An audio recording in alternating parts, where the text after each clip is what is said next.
नमस्कार। न्यूज़ के खास कार्यक्रम में आपका स्वागत है। मैं हूं देवेंद्र कुशवाहा। 1 फरवरी 2023 को केंद्रीय वित्त मंत्री निर्मला सीतारमण सदन में बजट पेश करेंगी। इससे पहले बजट की हलवा सेरेमनी खत्म हो चुकी है, यानी कि बजट की छपाई शुरू हो चुकी है। क्या होगा इस बजट में, इसका अनुमान लगाया जा रहा है। आपको बता दें कि भारत की 60% जनसंख्या कृषि पर आधारित है। ऐसे में किसानों या कृषि के लिए इस बजट में क्या प्रावधान होने चाहिए, इसका अनुमान भी लगाया जा रहा है। माना जा रहा है कि सरकार के सामने कई चुनौतियां हैं। इनमें सरकार के लिए सबसे बड़ी चुनौती 3 कृषि बिल से असंतुष्ट किसानों को संतुष्ट करने की चुनौती भी है।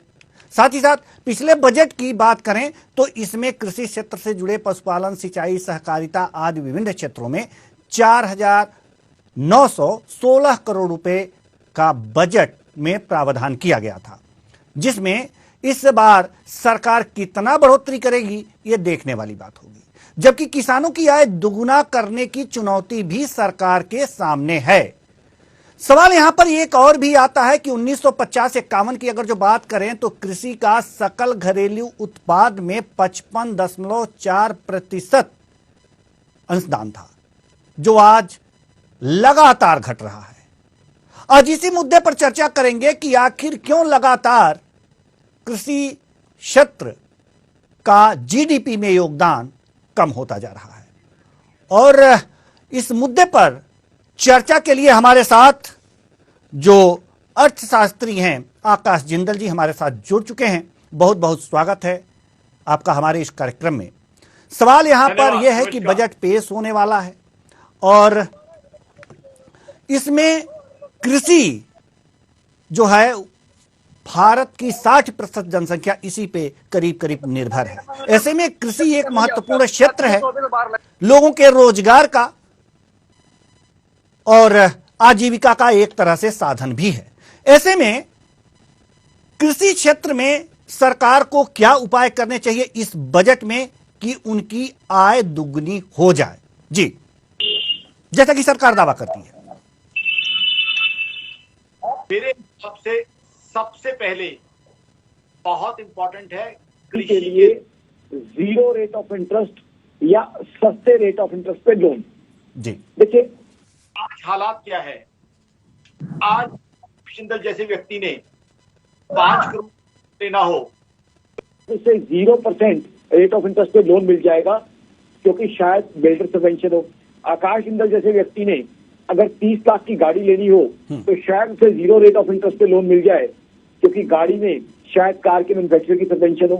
बट हमारा किसान, हमारा अन्नदाता, जो किसी भी आकाश जिंदल से कहीं ज्यादा इंपॉर्टेंट है, उसे जब पैसा चाहिए होता है तो उसे देना पड़ता है 12%, 15%, कई बार 18% रेट ऑफ इंटरेस्ट। जी, तो सबसे पहले तो मेरी ऑर्गेनाइजेशन आकाशजिंदल.in की बजट से पहले सरकार से सिफारिश या रिक्वेस्ट है कि हमारे किसान भाइयों के लिए 0 रेट ऑफ इंटरेस्ट पे लोन, हमारे अन्नदाता के लिए 0 रेट ऑफ इंटरेस्ट पे लोन लाया जाए, ताकि हमारे अन्नदाता की खेती जो है कुछ प्रॉफिटेबल हो सके।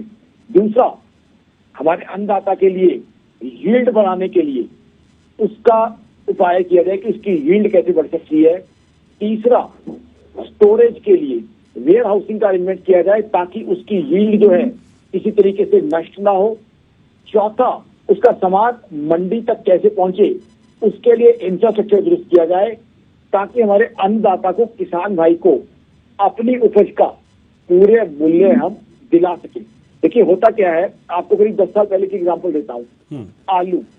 आलू एक बार इतने हो गए कि उसका बाजार में खरीदार नहीं था, रेट रह गया 1 या 2 रुपए। तो हमारे अन्नदाता को, किसान भाई को अपनी मेहनत से उगाए हुए आलू सड़कों पर फेंकने पड़े। उसके 3 महीने बाद ही वो आलू हाउसवाइफ खरीद ली थी 26 रुपए किलो। तो पैसा किसने कमाया? हमारे अन्नदाता ने नहीं, बीच के बिचौलियों ने। तो ये होना चाहिए कि हमारे अन्नदाता का माल अगर उस समय कोल्ड स्टोरेज में रखा जाता तो उसको भी पूरे पैसे मिलते और हाउसवाइफ भी सही मूल्य पे सामान खरीदती। तो इसके लिए अगर हमारे पास स्टोरेज है, वेयर हाउसिंग है, इंफ्रास्ट्रक्चर है, तो हमारे अन्नदाता का भी फायदा और कंज्यूमर को भी जो महंगाई है वो नहीं झेलनी पड़ेगी। तो हमारे किसान भाइयों को 0 रेट ऑफ इंटरेस्ट पे लोन, स्टोरेज की सुविधा, ट्रांसपोर्टेशन की सुविधा, डीबॉटलिंग, उसको मार्केट का पूरा मूल्य मिले, और कंज्यूमर को भी ज्यादा महंगाई का बोझ ना उठाना पड़े, इसके लिए अरेंजमेंट करना चाहिए। तो इसके लिए इंफ्रास्ट्रक्चर जो है बहुत इंपॉर्टेंट है।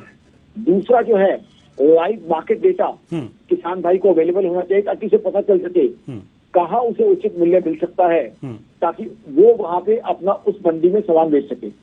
इसके बाद आ जाता है सिंचाई, इरिगेशन की प्रॉपर फैसिलिटी होना। इरिगेशन की प्रॉपर फैसिलिटी के लिए बहुत जरूरी है कि हमारे नदियों को आपस में कनेक्ट किया जाए।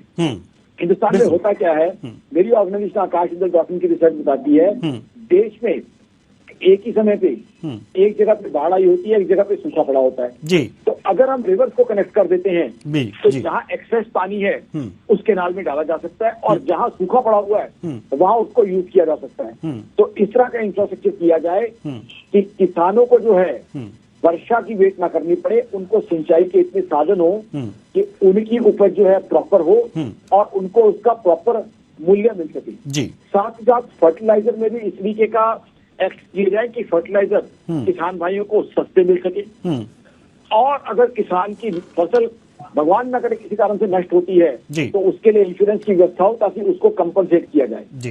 तो मेरे हिसाब से सबसे ज्यादा जोर जो है किसान भाइयों के लिए इस बजट में होना चाहिए, और सरकार से मैं ये उम्मीद करूंगा कि करे, क्योंकि हमारा किसान भाई बड़ी दिक्कत में है, उसमें कर्जे चढ़ते जा रहे हैं, और कई बार तो हमने ऐसी दुखद स्थिति भी देखी है कि कुछ हमारे किसान भाइयों को आत्महत्या तक करनी पड़ी है जब उनसे कर्जे नहीं उतर पाए।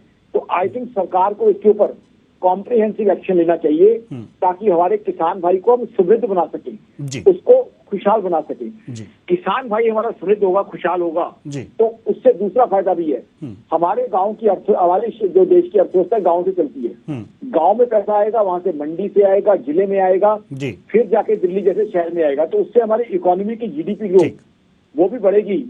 और जो 5 ट्रिलियन यूएस डॉलर का ख्वाब हमारे प्रधानमंत्री साहब ने हम सबके लिए देखा है, उसकी तरफ हम ज्यादा जल्दी बढ़ पाएंगे, क्योंकि हमारे प्रधानमंत्री साहब के नेतृत्व में हमारी इकोनॉमी दुनिया की फास्टेस्ट ग्रोइंग इकोनॉमी है। तो हमारे प्रधानमंत्री साहब ने बहुत खूबसूरत ख्वाब देखे हुए हैं देश के लिए, तो किसान भाई को हम समृद्ध बनाएंगे तो उन खूबसूरत ख्वाबों की तरफ हम तेजी से बढ़ पाएंगे जी। खूबसूरत ख्वाबों की तरफ हम तेजी से बढ़ पाएंगे अगर बजट में इन बातों पर ध्यान रखा जाए। तो हमारे साथ दो और मेहमान भी जुड़ चुके हैं। Captain I Singh Bhadauria BJP से हैं, आपका बहुत बहुत स्वागत है हमारे इस कार्यक्रम में। साथ ही साथ कांग्रेस से दीप चंद राठौर जी भी हैं, आपका भी बहुत बहुत स्वागत है हमारे इस कार्यक्रम में। कैप्टन आई सिंह भदौरिया जी, जैसा कि अभी हमारे प्रसिद्ध अर्थशास्त्री आकाश जिंदल जी ने ये बातें बताई कि अगर जो बजट में इन बातों पर ध्यान दिया जाए तो हमारे किसान समृद्ध होंगे, खुशहाल होंगे। तो सवाल यहां पर यह है कैप्टन आई सिंह भदौरिया जी की लगातार सरकार तो ये कह रही है कि हम आय दुगनी करेंगे किसानों की, लेकिन बजट से क्या उम्मीदें हैं? इस बार बजट में कुछ ऐसा होगा कि किसानों की आय दुगनी हो जाए? बिल्कुल रविंद्र जी, बहुत अच्छी बात है। आपने जो अपना व्यू दिया है वो भी बहुत अच्छा है कि किसान की आय डबल होना चाहिए, और सरकार की भी यही मंशा शुरू से रहती है कि हमारा किसान हरदम खुशहाल रहे। तो इन्हीं सब बातों को देखते हुए आपने देखा होगा कि जो हम किसान बीमा योजना जो लेके आए, अभी जैसे जिंदल साहब कह रहे थे कि फसल में कोई अचानक अगर कोई रोग लग जाए या बर्बाद हो जाए तो किसान को नुकसान होता है। तो उसके लिए पहले ही सरकार ने किसान बीमा फसल जो योजना शुरू से बनाई हुई है, और उसका किसान तक लाभ पहुंच रहा है, ज्यादा से ज्यादा पहुंच रहा है। हो सकता है कुछ परसेंट ना ले पा रहे हो, उनको उसकी समझदारी ना हो, तो अगर वो भी अगर किसी विभाग से जुड़े और उसकी उन्हें जानकारी जरूर मिलेगी। तो वो किसान बीमा योजना सिर्फ इसीलिए है कि अचानक किसान की फसल में कोई दिक्कत, कोई प्रॉब्लम, कोई सूखा, कोई तुषार, कोई अन्य मुसीबत आने पे उसका लाभ लेके वो किसान जो है ना उस आपदा से बच सके, मतलब उसको जो नुकसान होने वाला था उससे सरकार के माध्यम उससे बाहर निकल सके। तो किसान बीमा इसीलिए है। अब रही बात जो उर्वरक की, उर्वरक हर दम सरकार ने सब्सिडी के ऊपर दिए हुए हैं ज्यादा से ज्यादा, और सिंचाई व्यवस्था किसान के लिए सरकार ने, आपने देखा होगा कि जो जिस तरह से किया है हर जगह पानी पहुंचाने की, पूरे जहां नहीं पहुंचा है वहां भी प्रयास है, और ज्यादा से ज्यादा लोगों को किसानों को पानी पहुंचाया गया है। तो किसान के लिए सरकार हरदम सोचती रहती है। और मैं थोड़ा सा जो बात है जो आपको बताना चाहूंगा कि जो 3 कृषि जो बिल थे जो पिछले साल सरकार ने जो वापस ले लिए थे, वो यही सब सोच के बनाए गए थे कि किसान की आय इससे बढ़े, किसान इससे अपनी फसल को डबल कर सके। क्योंकि जब कोई क्या होता है देवेंद्र जी, किसी चीज में जब प्राइवेट सेक्टर आता है तो उसकी अमूमन वैल्यू बढ़ती ही बढ़ती है। आप अपने आप कोई चीज को पैदाइश करते रहो, अपने आप ही घर में बेच लो, तो आपको उसका जो मूल्य जो है वो उसका सही मूल्य नहीं ले पाओगे। मगर जब प्राइवेट सेक्टर आता है तो उसका मूल्य भी सही मिलता है और उसकी हमें सही जानकारी भी हासिल होती है। अब मैं आपको एक छोटा सा उदाहरण देना चाहूंगा कि हमारे देश में, हमारे खास करके हिंदुस्तान में जब तक प्राइवेट बैंकें नहीं थी, सरकारी गिनी चुनी बैंकें थी, गिनी चुनी भी नहीं थी, काफी थी, मगर आप उस टाइम सरकारी बैंकों का आप तरीका देखते थे कि हमारे जो बाबू होते थे 12 बजे बैंक में आते थे, फिर वो 1 घंटा अपनी टेबल सेट करने में लगाते थे और आधा घंटा काम नहीं करते थे, उसके बाद उनका लंच ब्रेक हो जाता था और शाम को 5 बजे बैंक का ताला लग जाता था। जब प्राइवेट बैंकें आई तो उन्होंने दिखाया कि काम कैसे किया जाता है। आज वही सरकारी बैंकें अपने रवैये को, ढर्रे को देख के बदल चुकी हैं। आज उनके भी अधिकारी हमने बैंकों में देखे हैं, सरकारी बैंकों के अधिकारी रात को 1-1 बजे तक हमने बैंकों में काम करते देखे हैं। ठीक है सर। तो जब प्राइवेट सेक्टर कहीं आता है तो बिल्कुल वो आप जो सोचिए कि उसमें ग्रोथ होती है। तो वो 3 जो बिल आए, तो क्या इस बजट से अनुमान लगाया जाए कि कृषि क्षेत्र में इस बार प्राइवेट क्षेत्र के लोगों को कुछ मौका मिलेगा, दिया जाएगा, कुछ इस तरह की बातें जो कृषि बिल में थी, ऐसा कुछ होने वाला है? नहीं, बिल्कुल सरकार की मंशा ये है कि किसानों को लाभ पहुंचाया जाए और उसमें अगर प्राइवेट सेक्टर जुड़ेगा तो बहुत अच्छी बात है। ठीक है। क्योंकि सबसे बड़ी बात है उनको अच्छे बीज उपलब्ध होंगे, उनको नई नई टेक्नोलॉजी उपलब्ध होगी, तो और उनका सीधा सा जो माल है, जो उनकी पैदाइश है, वो प्राइवेट सेक्टर से जुड़ेंगे तो सीधा वो मंडी तक पहुंचेगा, जिसमें उनको ज्यादा प्रॉब्लम नहीं आएगी, उचित मूल्य उनको मिलेंगे। ठीक है। तो सरकार की मंशा शुरू से ये है कि किसानों को लाभ पहुंचे, मगर कुछ लोग हैं, कुछ राजनीतिक पार्टियां हैं, वो इस लाभ से उनको हरदम वंचित रखती है। जैसे 3 कानून के लिए जो वो भी लोग जानते थे, मगर उस पर किस तरह से अड़ंगा डालने के बाद दिल्ली को घेर के बैठ गए और उन 3 कानून जो बिलों को वापस करवा दिया।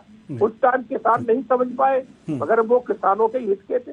तो मतलब आप कहना क्या चाह रहे हैं कि सरकार के अंदर इतनी क्षमता नहीं है कि वो इन सारी व्यवस्थाओं को कर पाए, प्राइवेट सेक्टर को ही लाएगी? नहीं, सरकार के अंदर सारी व्यवस्था है, मगर जहां प्राइवेट सेक्टर जुड़ता है वहां आप देखिए उन्नति होती है जी। मैं आपको यही जो बुराई है, सरकार क्यों नहीं निकाल पाती अपने कर्मचारियों के अंदर की यह बुराई, क्यों नहीं बाहर कर पाती? कहाँ कमी है? देवेंद्र जी, आपने देखा होगा सरकार ने बहुत सी बुराइयां थी उनको निकाल के बाहर कर दिया है, मगर जो 74 साल की बुराइयां हैं वो उसको आप एक झटके में जादू की। चलिए ठीक है, 74 साल पे पहुंच गए आप और बार बार 74 साल की बातें जी, बार बार जो 74 साल की बातें हैं वो आती हैं, लेकिन बात समझ से परे हो जाती है जब दूसरे पार्टी पर जाती है। तो ठीक है। देवेंद्र जी, मैं थोड़ा सा 2 सेकंड और समय लूंगा आपका। मेरा कहने का मतलब यह है कि जिन सरकारों ने 60 साल से अधिक शासन किया, उन्होंने इतनी कुरीतियां यहाँ पैदा कर दी। चलिए ठीक है, दिल्ली और पंजाब भी आपके साथ एक उदाहरण है, वो भी सरकार चला रहे हैं, लेकिन उससे भी कुछ सीख लीजिए कम से कम। ठीक है कैप्टन साहब, हम आपके पास आएंगे। दीपचंद राठौर जी, हम जल्दी से आपसे एक क्वेश्चन करना चाह रहे हैं कि आखिर किसानों की प्रगति हो, किसानों की आय बढ़े, उनकी दशा में सुधार हो, बजट में ऐसे क्या प्रावधान होने चाहिए? क्या सोचते हैं? आदरणीय देवेंद्र जी, देखिए, बजट का मतलब होता है राहत पहुंचाना, लेकिन बहुत ही नकारात्मक और निराशाजनक ये बजट है। किसी भी तरह का कोई भी अभी तो बजट पेश ही नहीं हुआ सर, तो निराशाजनक कैसे हो गया? बजट तो रहा ना वही जी। देखिए, प्रसारण, क्योंकि इन्होंने पहले से कहा था कि 2014 के अंदर कि ये किसानों की आय डबल जी, लेकिन आज से किसानों की आय दुगनी नहीं हुई है। इनसे पूछिए कि आज जो आप बजट लेके आने वाले हो उससे क्या फायदा हो रहा है किसानों को। रोजगार के बारे में कितना आपने क्या करा, महंगाई के बारे में क्या करा, लेकिन उस पर चर्चा नहीं करेंगे। इन्होंने ये घूम फिर के क्या कहा भी, ये कैप्टन साहब ने कि 74 वर्ष के अंदर और सभी सेक्टर को प्राइवेट करना चाहते हैं। लेकिन की दिल की मंशा तो कैप्टन साहब ने ये बताई थी कि पूरा सेक्टर प्राइवेट होना चाहिए। मतलब कहीं ना कहीं ये सारी सरकारी नौकरियों को खत्म करना चाहते हैं, सारे रोजगार को खत्म करना चाहते हैं, ओनली फॉर प्राइवेट सेक्टर के हाथ में ये देश सौंपना चाहते हैं। ये भारतीय जनता पार्टी के प्रवक्ता कैप्टन साहब ने आपके चैनल के माध्यम के द्वारा सभी लोगों को बताया है। देखिए, मैं इनसे पूछना चाहूंगा, जो मोदी जी ने जो वादे करे थे कि भाई चलो हमारी सरकार ने जो काम नहीं करा, हमारी सरकार ने जो अच्छा वो बजट पेश नहीं करा, लेकिन अब आपकी सरकार है तो आप अपना बताइए ना, आप क्या करना चाह रहे हो। नौजवानों के लिए आप क्या लेकर आ रहे हो, नई योजनाएं, महंगाई पे आप क्या लेकर आ रहे हो, किसानों के लिए आप क्या लेकर नहीं, आप क्या सोचते हैं, कांग्रेस क्या सोचती है कि क्या आए तो अच्छा होगा और बेटर हो सकता है? नहीं, कैप्टन आदरणीय देवेंद्र जी, देखिए आज सरकार किसकी है, बजट कौन पेश कर रहा है, लेकिन ये कैप्टन साहब अभी भी ठीक है दीपचंद जी, ठीक है। हमारे अर्थशास्त्री आकाश जिंदल जी कुछ कहना चाह रहे हैं। जी आकाश जी। देखिए, मैं जो है किसी पार्टी से कोई कनेक्शन नहीं रखता, बट एक नागरिक भी हूँ और एक इकोनॉमिस्ट हूँ। सारे दुनिया में देखा जाता है मुझे। मेरा ये मानना है कि आज कुछ डेटा, कुछ फैक्ट्स ऐसे हैं, मोदी साहब के नेतृत्व में ये जो बीजेपी की गवर्नमेंट चल रही है, 6.5% की जीडीपी ग्रोथ इससे एक्सपेक्टेड है, जो कि वर्ल्ड में फास्टेस्ट है। तो आज हमें देखना होगा कि आज मोदी साहब के नेतृत्व में हम 6.5% जीडीपी ग्रोथ की तरफ बढ़ रहे हैं और वर्ल्ड की फास्टेस्ट ग्रोइंग इकोनॉमी हम बने हुए हैं। ये आकाश जिंदल या आकाश जिंदल .in नहीं, दुनिया भर की एजेंसीज कह रही है, दुनिया भर की इकोनॉमी को ट्रैक करने वाली एजेंसीज कह रही है। मैं कुछ डेटा रखना चाहता हूँ कांग्रेस के अपने मित्र के सामने। आज इंग्लैंड, यूके और जर्मनी जैसी कंट्री से नेगेटिव जीडीपी ग्रोथ की उम्मीद है। अमेरिका, दुनिया की सबसे बड़ी इकोनॉमी, लास्ट ईयर 2 क्वार्टर्स में नेगेटिव जीडीपी ग्रोथ दिखाई है। चाइना लास्ट ईयर 1 क्वार्टर में मात्र 0.4% की जीडीपी ग्रोथ दिखाई है। तो इकोनॉमी तो आज की तारीख में तरक्की कर रही है, जीडीपी ग्रोथ में हम फास्टेस्ट हैं, ये तो सारी दुनिया के सामने दिख रहा है। तो कहीं ना कहीं आज की सरकार इकोनॉमी को तेजी दे रही है, तरक्की दे रही है, वो चीजें हमारे सामने हैं। 80 करोड़ जो है हमारे गरीब भाई बहनों को अनाज मिला है, वैक्सीनेशन किया गया है पूरी कंट्री में, जिसकी दुनिया भर में तारीफ हो रही है। ग्लोबल चैनल से भी मैं तो आता हूँ, आप अच्छे से जानते हैं। बट साथ ही साथ किसानों के लिए जरूर मैं चाहूंगा कि किसानों के लिए मैं एक आग्रह करूंगा कि एक दूसरे के ऊपर ना बोला जाए। दीपचंद जी, फैक्ट पे बात हो रही है। आकाश जी बड़े अर्थशास्त्री हैं, इस देश के जाने माने अर्थशास्त्री हैं, वो फैक्ट रख रहे हैं, उन्हें सुन लीजिए, उसके बाद आपको मौका मिलेगा। जी, का सम्मान करता हूँ, लेकिन मुझे आप बोलने दिया जाए। दीपचंद जी हम आपके पास आएंगे। दीपचंद जी हम आपके पास। आपने कुछ नहीं बोला अर्थशास्त्री साहब ने, तो एक तरफ की बात मत करिए साहब, मुझे बोलने फैक्ट तो कम से कम फैक्ट तो सुन लीजिए दीपचंद जी आप फैक्ट तो सुन लीजिए। जी आकाश जी जारी रखिए। कांग्रेस के मैं मित्र को बता दूं, मैं उनकी पार्टी की पूरी इज्जत करता हूं। I have high respect for Congress party, but मैं कुछ डेटा रख रहा हूं। ये ग्लोबली एक्सेप्टेड डेटा है, ये आकाश जिंदल या आकाश जिंदल .in का डेटा नहीं है, ये ग्लोबली एक्सेप्टेड डेटा है। और उससे पहले मैंने खुद कहा है कि किसान भाइयों के लिए क्या क्या चीजें होनी चाहिए। मैंने खुद ये बात कही है शुरुआत में ही कि मैं चाहता हूं कि आकाश जिंदल जैसे व्यक्ति की बजाय किसान भाइयों के लिए 0 इंटरेस्ट पे लोन लाया जाए। मैंने खुद कहा है कि किसान भाई के लिए स्टोरेज का जो है प्रोविजन किया जाए ताकि किसान भाई की इनकम बढ़ा सके। मैंने शुरुआत में कहा है कि किसान भाई को अगर हम समृद्ध बनाएंगे तो पूरा देश समृद्ध कर बनेगा। वो चीजें मैंने शुरू में कही है और मैंने शुरू में ही डिमांड रखी है कि बजट में सबसे पहला फोकस किसान भाइयों के ऊपर होना चाहिए। उसके लिए क्या क्या चीजें हैं, मैंने इंफ्रास्ट्रक्चर की बात की है कि किसान भाई की फसल नष्ट ना हो। दूसरी बात मैंने कही है किसान भाई को उपयुक्त मूल्य मिले फसल का, उसका सरकार को ध्यान रखना चाहिए। उसके अलावा उसको लाइव मार्केट प्राइसेस हम इंफॉर्मेशन देते रहे ताकि किसान भाई को पता चले कि कहाँ मुझे मेरे उत्पाद का जो है सही मूल्य मिलेगा, ताकि ज्यादा से ज्यादा किसान भाई को फायदा मिले। और दूसरा मैंने खुद कहा है कि किसान भाई को उतना हम स्ट्रांग बनाएं कि वो बिचौलियों के जो है उसे एक्सप्लॉइट ना कर पाए, ताकि किसान भाई को पूरा मूल्य मिले। हमें एक ऐसी चीज बनानी है कि जिसमें किसान भाई को भी उचित मूल्य मिले और साथ में गृहिणी को भी चीज जो है वो उचित भाव पे मिले, ताकि उसके लिए इन्फ्लेशन भी ना बढ़े और किसान हमारा समृद्ध हो, किसान हमारा फाइनेंशियली स्ट्रांग हो। उसके लिए फर्टिलाइजर में भी सरकार से मैं रिक्वेस्ट करूंगा कि किसान भाइयों को सब्सिडी दी जाए। इरिगेशन की मैंने खुद कही कि मैं इस सरकार को ये रिक्वेस्ट करूंगा कि रिवर्स को करेक्ट करने का प्लान लाया जाए, ताकि किसान भाइयों को हम वर्षा की तरफ जो है वेट ना करनी पड़े, उनको पास हमेशा सिंचाई मिले। तो मैं किसान भाइयों के साथ हूँ। खुद जो है मैं खुद, मेरा परिवार खेती से कनेक्टेड रहा है, बट उसके लिए मैं खुद सजेशन दे रहा हूँ। लेकिन जो सरकार ने अच्छे काम किए हैं उसकी अगर बात कर रहा हूँ तो उसको तो मुझे ना रोका जाए। एक हिंदुस्तान का इकोनॉमिस्ट होने के नाते जहाँ सरकार को मैं सुझाव दे सकता हूँ, वहीं अगर सरकार ने अच्छे काम किए हैं उसकी अगर मैं तारीफ कर रहा हूँ तो उसमें क्या दिक्कत है? वो तो ग्लोबल डेटा है, नोन फैक्ट्स है। आकाश जी, अब दीपचंद जी को भी सुन लेते हैं, आखिर उनके अंदर क्या है, क्या कहना चाह रहे हैं। जी दीपचंद जी। देखिए, मैं जो हमारे माननीय अर्थशास्त्री मैं उनका सम्मान करता हूँ, लेकिन जो आप बोलते हो किसानों की आय डबल होने की आपने जो बात उठी है, आज बताइए 8 साल हुए, क्या आज तक किसानों की आय डबल हुई? नहीं हुई। मैं इनसे एमएसपी का क्या लाभ मिल पा रहा है? किसानों को नहीं मिल पा रहा है ना। देखिए, आंकड़ों का जो मक्कर जाल भारतीय जनता पार्टी अपने बजट में पेश करना चाहती है वो जमीनी स्तर पे कुछ नहीं। हकीकत में अगर आप देखा जाए तो मैं इनसे पूछना चाहता हूँ कि आप फुल सब्सिडी क्या भारतीय जनता पार्टी ने जो काटी थी क्या उसको बढ़ा देगी? पेट्रोल जो सब्सिडी काटी थी क्या भारतीय जनता पार्टी बजट के अंदर उसके अंदर सुधार लाएगी? जो मनरेगा बजट काटा था भारतीय जनता पार्टी ने बजट में, या जो हमने देखा कि हॉस्पिटलाइज का जो बजट कम करा, क्या उसमें सुधार लाएगी? नहीं लाएगी ना। देखिए, जो बजट होता है ये बिल्कुल बजट पूंजीपतियों के लिए होता है, आम जनताओं के विपरीत ये बजट होता है। मैं आपके चैनल के माध्यम से फिर से कहना चाहूंगा, देखिए, वाहवाही करना अलग चीज है, तारीफ करना अलग चीज है, लेकिन धरातल पे बजट का अंदर किसी को फायदा हो रहा है तो पूंजीपतियों को हो रहा है। इसे मैं खुले मन से कहना चाहूंगा, मुझे इसमें कोई दोहरा ही नहीं है। लेकिन जो आम आदमी है, जो 140 करोड़ की जनता है, उसके अंदर 125 लोगों का ही फायदा हो रहा है इस बजट से। ठीक है दीपचंद जी, हम धरातल की ही बात कर लेते हैं और पुनः आकाश जिंदल जी के पास जाएंगे और एक सवाल करेंगे।